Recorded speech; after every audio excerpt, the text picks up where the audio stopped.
Perjalanan kita bermula di pusat sistem suria dengan matahari, iaitu sebutir sfera besar plasma yang tidak dapat dibayangkan darjah kepanasannya. Dari sini kita akan memulakan penjelajahan dengan bintang yang membolehkan semua kehidupan di bumi wujud. Satu-satunya bintang daripada bertrilion bintang yang bertaburan di seluruh alam semesta yang memberikan kita tenaga dan cahaya. Cahaya yang kita rasa dan lihat setiap hari dicipta jauh di dalam matahari, di dalam terasnya yang ganas sehingga selepas ribuan tahun dilepaskan dari satu-satunya lapisan yang dapat kita lihat, lapisan fotosfera.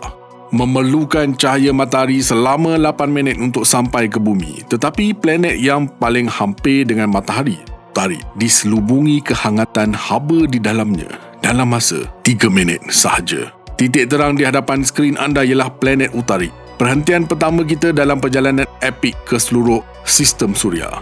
Seperti yang anda boleh lihat, planet Utarit adalah dunia ekstrim yang menanggung parut sejarah keganasan luar biasa pembentukan sistem suria. Dunia kecil tanpa bulan ini sering dianggap sebagai batuan tandus yang tidak penting, tetapi Utarit adalah planet yang sangat menarik, penuh dengan misteri pelik yang baru mulai terungkai. Menyerupai bulan kita, permukaannya berparut disebabkan oleh kesan akibat pelanggaran dengan asteroid dan komet. Tetapi bukan hanya kawah besar yang menguasai landscape-nya. Jika dilihat dengan teliti, dunia ini juga berkawah. Utarit mempunyai tebing curam seperti rabung yang merentang di seluruh permukaannya. Berkemungkinan besar, ciri-ciri yang berlaku semasa ia sejuk selepas membentukannya menyebabkan planet ini mengecut dan keraknya renyuk merekah. Walaupun begitu dekat dengan matahari, Utarit bukanlah dunia yang paling panas dalam sistem suria kita, tetapi ia mengalami beberapa perubahan suhu melampau. Tidak seperti yang terdapat di mana-mana planet lain pada siang hari. Matahari menembusi atmosfera yang nipis dan membakar permukaan planet ini. Tetapi kerana tidak ada banyak udara untuk dianggihkan ke sekitar planet ini, kerana atmosfera yang nipis, suhu di bahagian malam planet menjunam hingga ratusan darjah di bawah 0 darjah Celsius. Jika permukaan berparut Utarit terdedah sepenuhnya, persinggahan seterusnya diselimuti lapisan tebal atmosfera. Dunia yang kelihatan hambar dan tanpa bulan ini adalah Zuhrah, dan seperti yang anda ketahui, di sebalik lapisan atmosfera yang tebal ini tersirat segala bentuk suasana geologi yang menggerunkan. Zuhrah adalah dunia panas dan seakan-akan taman neraka tidak seperti yang lain dalam sistem suria. Suasana tupat menyelubungi planet itu memerangkap haba matahari seperti anak tertingkap kaca di dalam rumah hijau, mewujudkan proses yang dikenali sebagai kesan rumah hijau. Kerana pemanasan global yang melampau ini, Zuhrah ialah planet paling panas dalam sistem suria. Permukaannya cukup panas untuk mencairkan plumbum. Zuhrah dulu bukanlah seperti yang kita lihat hari ini. Ini kerana kajian tertentu telah mendedahkan bahawa sekitar 700 juta tahun yang lalu, planet maut ini mungkin telah diliputi oleh lautan cetek air yang mengalir. Jika data ini betul, Zuhrah boleh didiami selama beberapa juta hingga 100 juta tahun. Mungkin juga cukup lama untuk kehidupan bermula. Zuhrah bukanlah dunia untuk mewujudkan kehidupan seperti yang kita ketahui, maka sasaran seterusnya adalah syurga untuk kehidupan.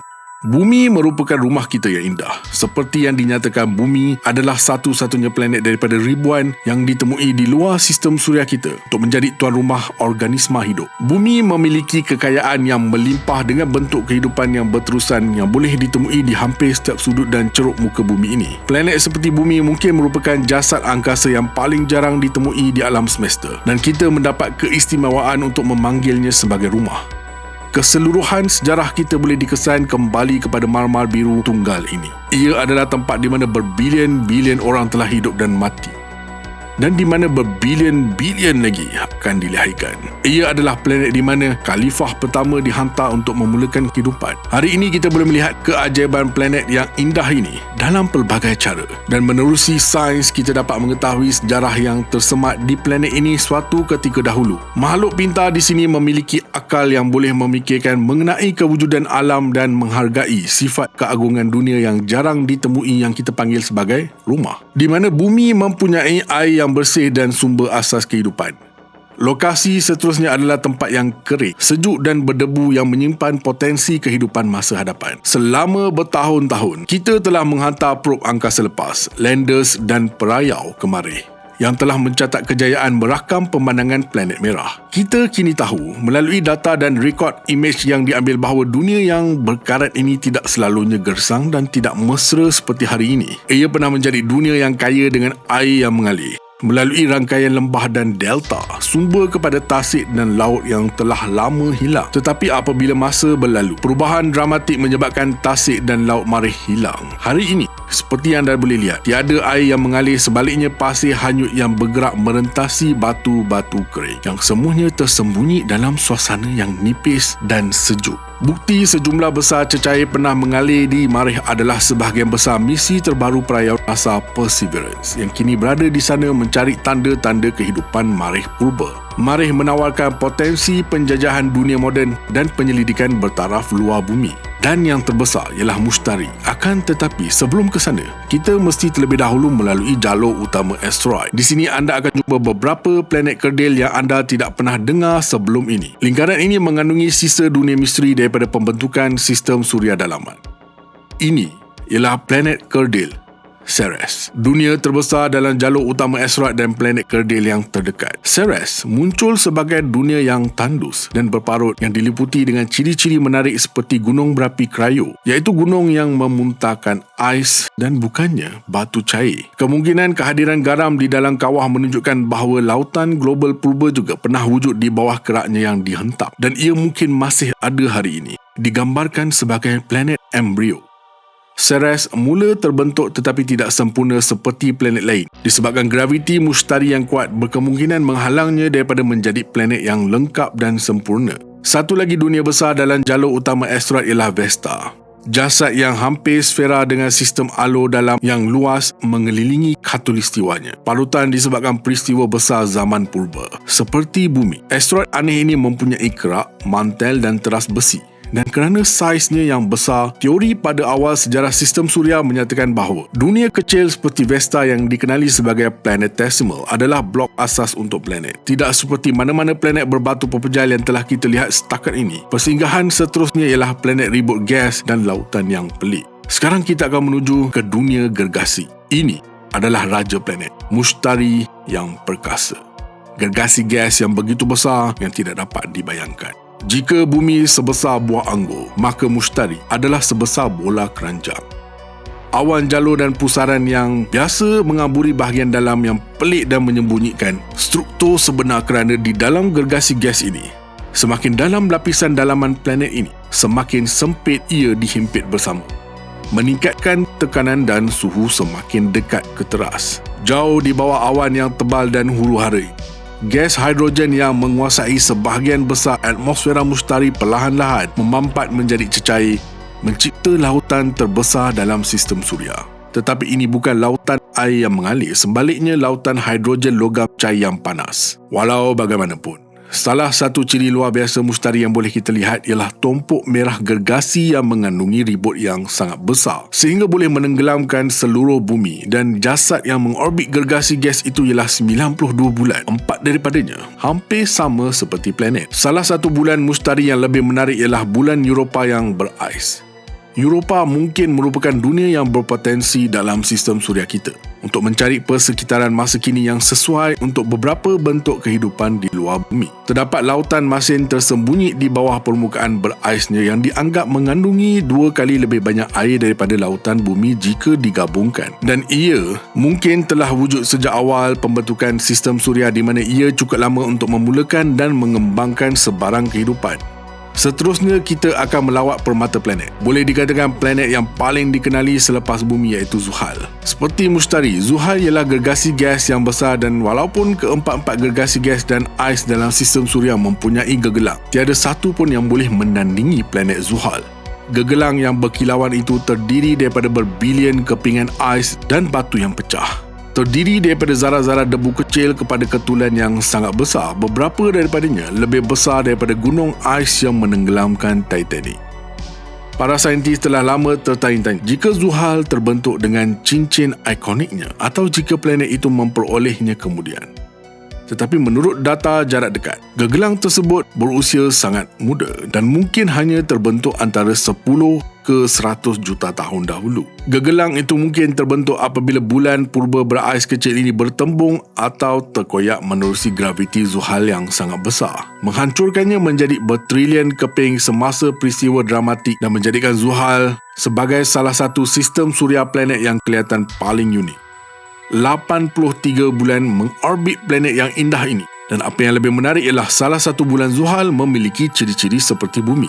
Ini adalah Titan, bulan berais yang diselubungi oleh atmosfera tebal dan berjerup yang mengaburkan permukaan sejuknya. Ia adalah bulan kedua terbesar dalam sistem suria, lebih besar daripada planet utari, dan merupakan satu-satunya dunia selain bumi yang mempunyai jasad cecair tersendiri, termasuk sungai, tasik dan laut. Tetapi jangan tertipu dengan tasik dan lautan di sini. Ia tidak sama dengan air. Sebaliknya mengalirkan metana, sama seperti bumi. Atmosferanya tebal terdiri daripada nitrogen dengan sedikit metana dan permukaan yang sangat sejuk. Suhu di sini sangat sejuk sehingga kan air membeku lebih keras daripada batu. Walaupun pada masa ini tiada bukti untuk kehidupan di Titan, data mencadangkan bahawa takungan kolam besar metana cecair boleh berfungsi sebagai persekitaran yang boleh didiami, menyediakan rumah bagi organisma pelik tidak seperti yang boleh ditemui di bumi. Tetapi bukan hanya permukaan Titan di mana cecair mengalir wujud. Bulan gergasi ini juga mempunyai lautan cecair bawah permukaan yang masin. Lautan bawah tanah yang tersembunyi ini boleh menjadi salah satu daripada beberapa persekitaran yang boleh didiami dalam sistem suria. Gergasi gas, Mushtari dan Zuhal adalah planet terbesar dalam sistem suria.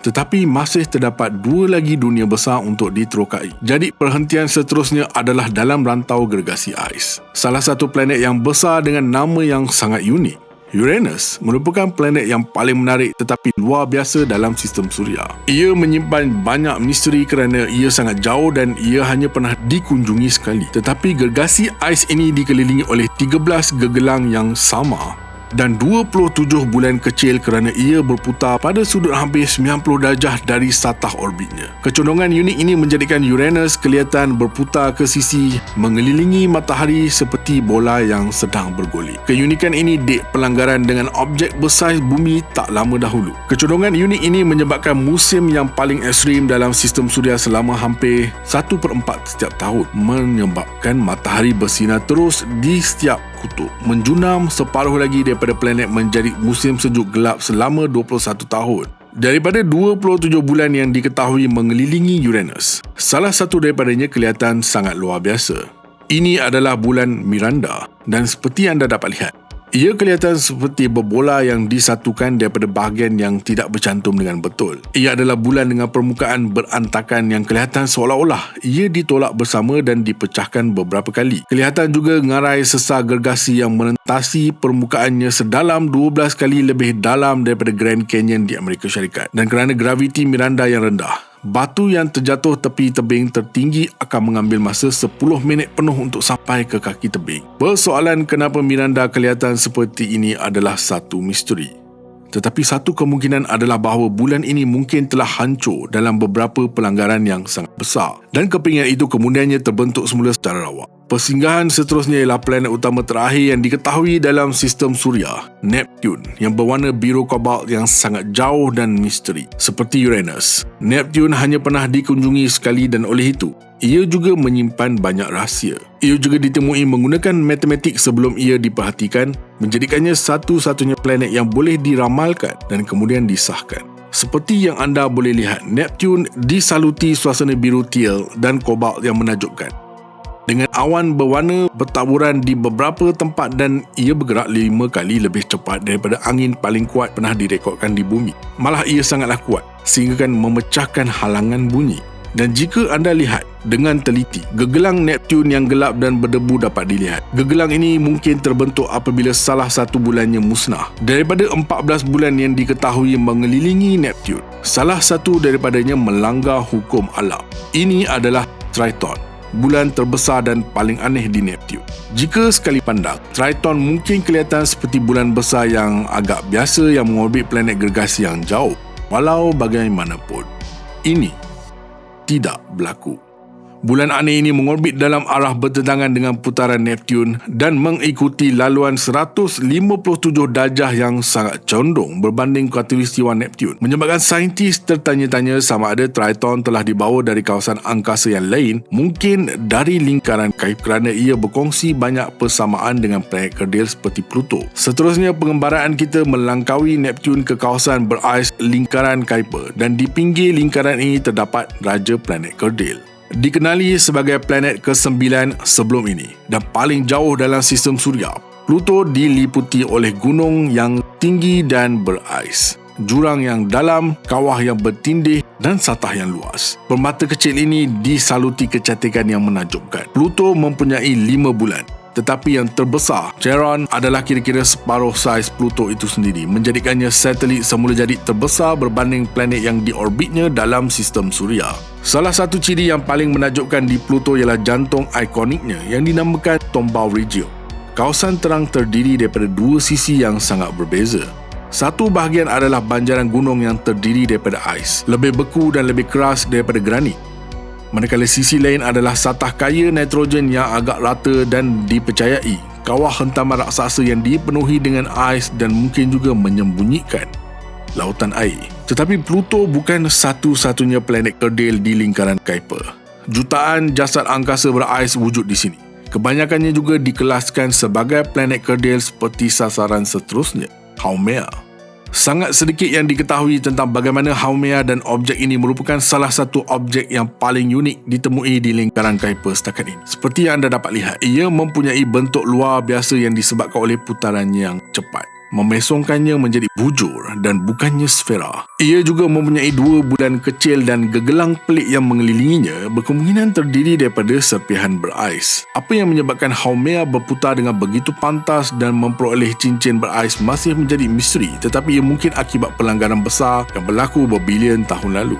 Banyak planet kerdil bersembunyi di dalam lingkaran Kuiper bersama-sama dengan serpihan berais yang sangat jauh. Mungkin terdapat ratusan lagi yang belum ditemui, tetapi planet kerdil rasmi yang paling jauh ialah Eris, sebuah dunia yang akhirnya memainkan peranan besar dalam pengelasan semula Pluto. Ini adalah Eris, planet kerdil yang secara ringkas dianggap sebagai planet utama ke-10 dalam sistem suria kerana persamaannya yang ketara dengan Pluto. Penemuan Eris dan planet kerdil lain menyebabkan pengelasan semula status planet Pluto. Eris kini merupakan planet kerdil yang paling jauh disahkan secara rasmi dari matahari. Terletak di pinggir lingkaran Kuiper. Walau bagaimanapun, terdapat banyak lagi jasad angkasa di sini yang belum disahkan sebagai planet kerdil tetapi telah pun diperhatikan. Memandangkan Eris berada sangat jauh, tiada butiran permukaan dapat dilihat, tetapi ahli astronomi telah mengesan kehadiran ais, metana dan percaya bahawa Eris mungkin kelihatan serupa dengan Pluto, tidak seperti Haumea. Eris tidak mempunyai sistem gegelang yang diketahui, tetapi ia mempunyai sekurang-kurangnya 1 bulan bernama Dysnomia, bulan kedua terbesar selepas Charon. Sistem suria kita penuh dengan dunia yang luar biasa. Kebanyakannya tidak pernah dilawati. Beberapa daripadanya masih ditemui daripada gergasi gas yang besar kepada objek kecil yang berais. Setiap dunia mempunyai ciri uniknya tersendiri dan pernah tak anda terfikir, ini baru satu sistem bintang, di mana terdapat jutaan lagi yang wujud di seluruh galaksi. Apakah bentuk keajaiban yang boleh kita temui di antara semua bintang yang berlawan itu? Setakat ini, kita tidak tahu lagi apa lagi misteri yang bakal kita jumpa. Apa pendapat anda? Jangan lupa like, komen, share dan subscribe. Astro Alex signing off from space.